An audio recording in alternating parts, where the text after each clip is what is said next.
Education foundation द्वारा संचालित national institute of mass communication एवं जर्नलिज्म की ओर से मैं जानवी राजपूत आपका स्वागत करती हूं अच्छी खबर के इस एपिसोड में। तो आइए सबसे पहले नज़र डालते हैं कुछ हेडलाइंस पे।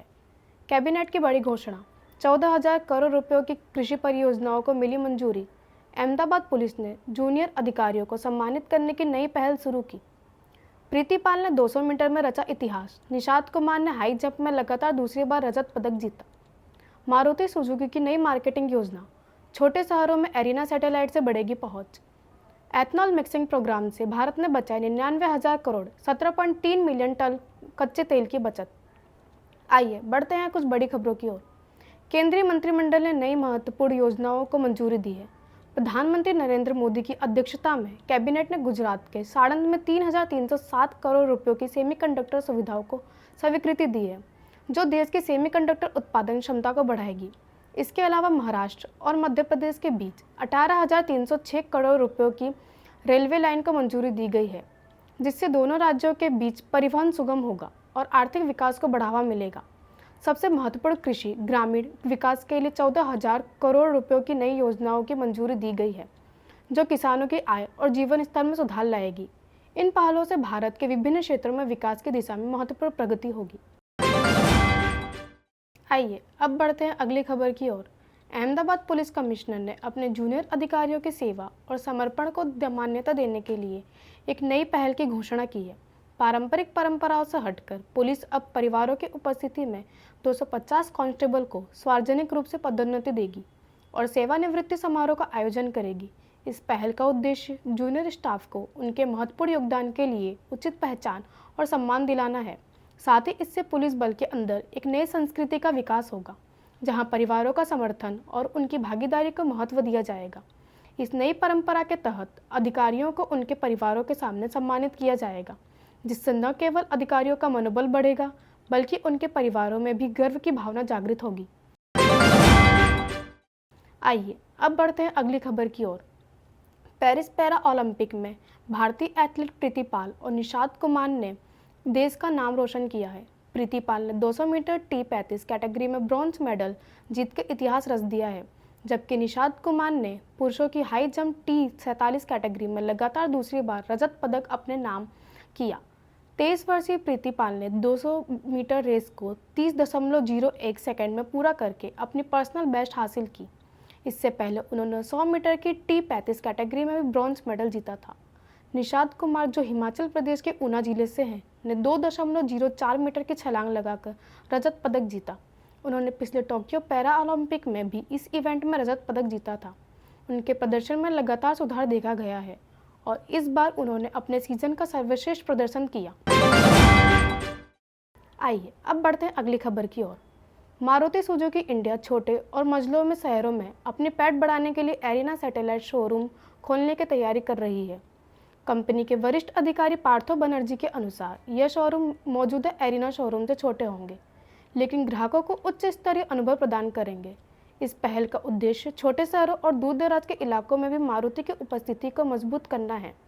कंपनी ने हाल ही में नेक्सा स्टूडियो की भी योजना बनाई है, जो मझले और छोटे शहरों के ग्राहकों के लिए प्रीमियम अनुभव प्रदान करेगा। वर्तमान में मारुति के देश भर में 3,000 एरिना और 500 नेक्सा शोरूम हैं।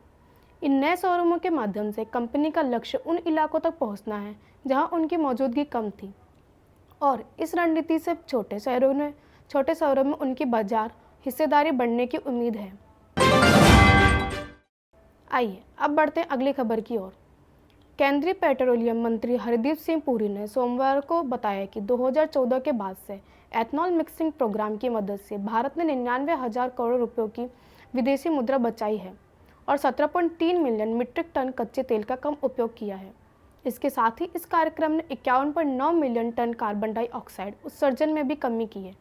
पुरी ने इस कार्यक्रम को सफल बताते हुए शुगर कंपनियों को एथनॉल उत्पादन बढ़ाने की मंजूरी दी है। इसके अलावा केंद्रीय मंत्री नितिन गडकरी ने राज्यों से फ्लैक्स फ्यूल वाहनों पर GST को घटाकर 12% करने का आग्रह किया है। सरकार ने 15% एथनॉल मिक्सिंग का लक्ष्य हासिल कर लिया है और 2025-26 तक इसे 20% तक ले जाने की योजना है। इस पहल से न केवल कच्चे तेल के आयात पर निर्भरता कम होगी, बल्कि देश की ऊर्जा सुरक्षा भी मजबूत होगी। आइए अब बढ़ते हैं अगली खबर की ओर।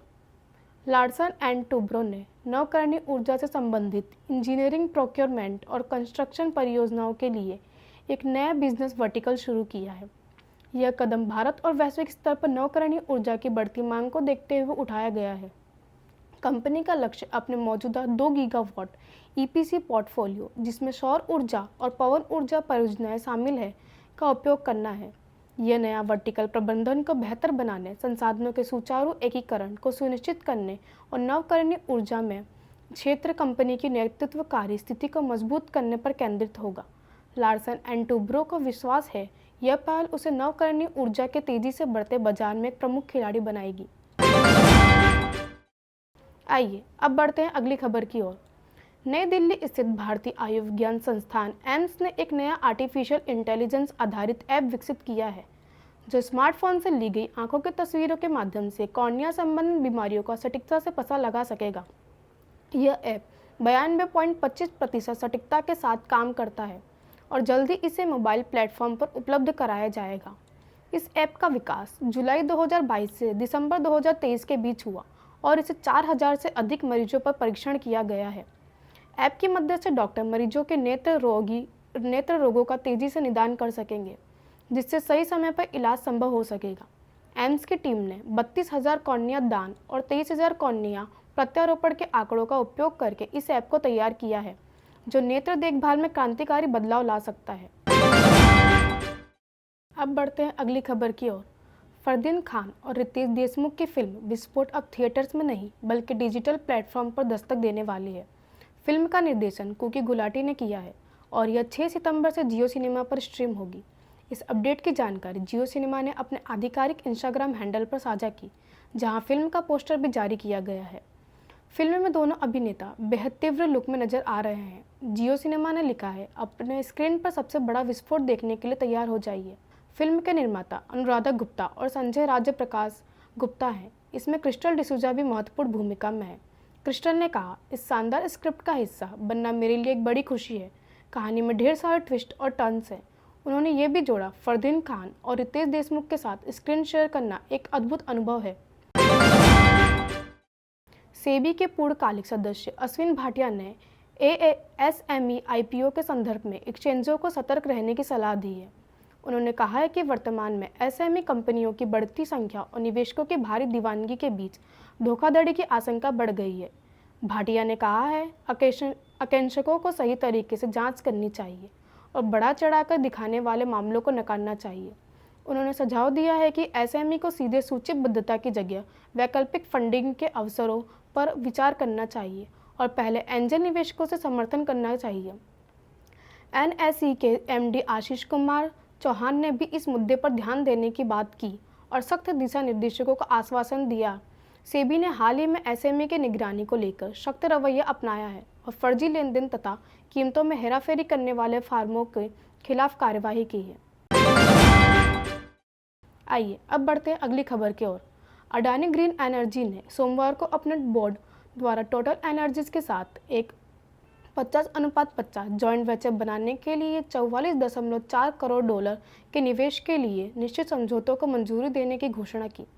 यह जॉइंट वेंचर 1150 मेगावाट की सौर परियोजनाओं के पोर्टफोलियो को संभालेगा, जिसमें ऑपरेशनल और निर्माणाधीन परियोजनाएं शामिल हैं।